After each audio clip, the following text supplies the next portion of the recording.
Новый год уже совсем скоро, и пора подводить итоги о том, как прошел этот год. Что хорошего, интересного, классного, доброго и разумного произошло в нем. Выясняем? Что хорошего было у вас в этом году, 24-м? Ой, у меня родилась дочь. Я вас поздравляю. Спасибо большое. Это самое лучшее событие этого года. Запомнилось много чего. Но самое главное, да? Кстати, да.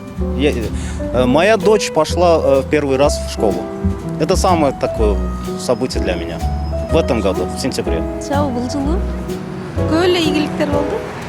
Денсаулық жақсы болды. Для вас лично. Не знаю никакого события, только болею. Что хорошо было, да. Ну, насчет это спокойно, работа все нормально, жизнь неспокойна, здоровье тоже хорошо. Ну, у меня очень хороший год был.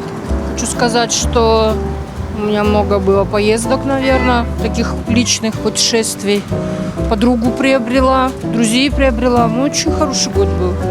В семейном плане, да, очень много вещей было. В моем возрасте только желаешь о здоровье, вот что я сохранил здоровье.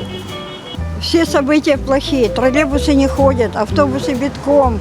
Вот только это могу сказать. Автобусы битком. Ну а для вас что-то хорошее было? Нет, не было. Продукты дорожают, все дорожает. Работа же наша. Борьба с коррупцией в правительстве, то есть, вернее. И президент наш постарается, чтобы у нас благоустраивали, и повышение пенсии было, и зарплаты было. А что у вас лично хорошего? У меня лично хорошего. Ну, короче, ну, много. Одним словом не сказать. Все здоровы, все живы, все здоровы.